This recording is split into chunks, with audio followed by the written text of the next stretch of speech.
You can start, Harika. You can start. Okay. Good afternoon, guys.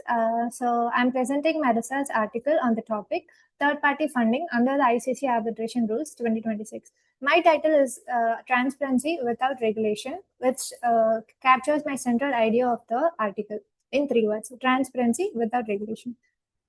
So these are the topics that I'm going to cover. So what is third-party funding? Third-party funding means it is when a person or an entity that has absolutely no interest in the outcome of, that absolutely has no involvement in the dispute agrees to pay another party's legal cost. So that is basically called what third party funding. So what they usually get in return is a percentage of the award that the claimant or whoever the party gets.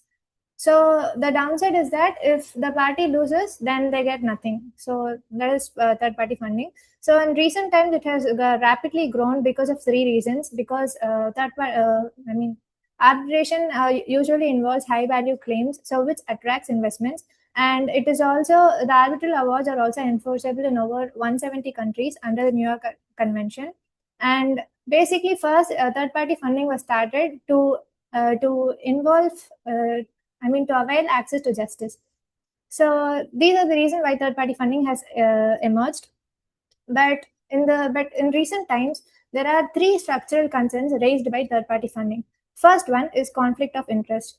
So arbitrators generally work in small professional communities. So when they involve in multiple cases, same funders may appear again and again. So this creates a conflict of interest. So the next concern is security for cost. So security for cost refers to the remedy where a tribunal can order a funded claimant to deposit money upfront, like a guarantee, in an escrow account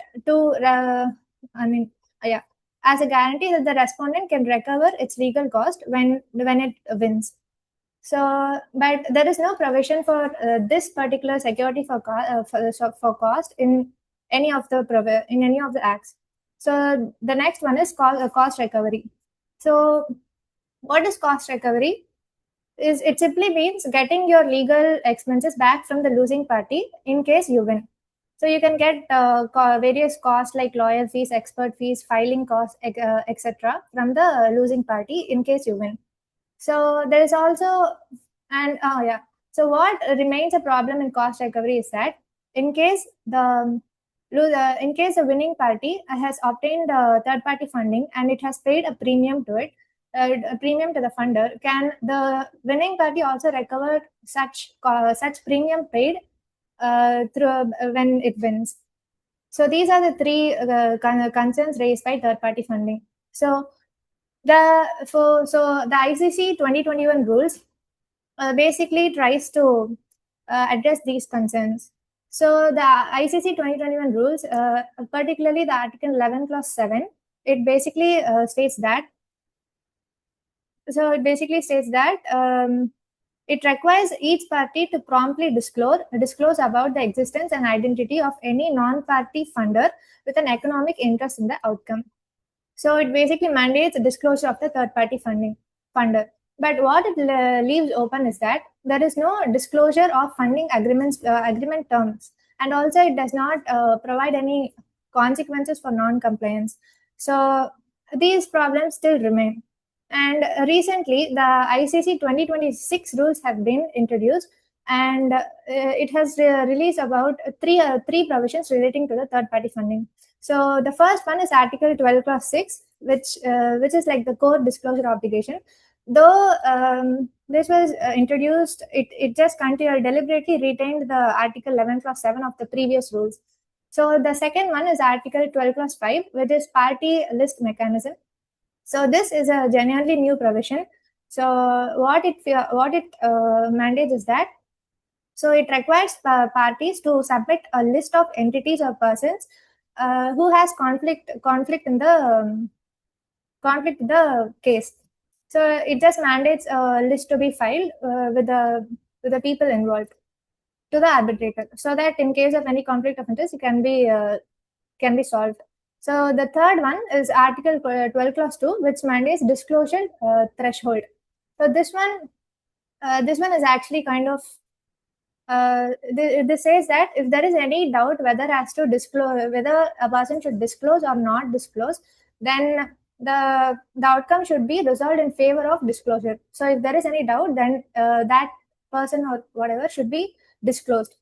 So these are the three provisions on third party funding in the 2026 rules. So this is it. And there are three critical gaps that disclosure cannot close. So, I mean, the 2026 rules did not address. First one is content of disclosure. Though that when the rules has mandated disclosure, it only mandated the disclosure of identity of the third party funder. It did not mandate anything else. So, 1 second. So, like knowing who the funder tells you almost nothing useful. So what a respondent actually needs to know is that whether there were any agreement for recovery of costs between the funder and the party. So there is no such content of disclosure. And cost recovery, there is again no provision for cost recovery in the new rules. So the funder accountability, again there is no provision requiring funders to meet adverse cost orders. So these are the gaps that still remain in the 2026 rules. So to conclude, the ICC Arbitration Rules 2026, it represents a genuine step forward on third-party funding, but the stronger disclosure framework, the new party list mechanism in 12 clause 5, and the lower disclosure threshold are all meaningful improvements, but still it also entrenches a disclosure only pattern. It just tells us who the funder is and everything, but it does not actually address regulation. So as I close, I want to leave with the final line of my paper. The 2026 rules are a step forward, but whether they are sufficient one will be addressed in the arbitral decisions that follow. Thank you.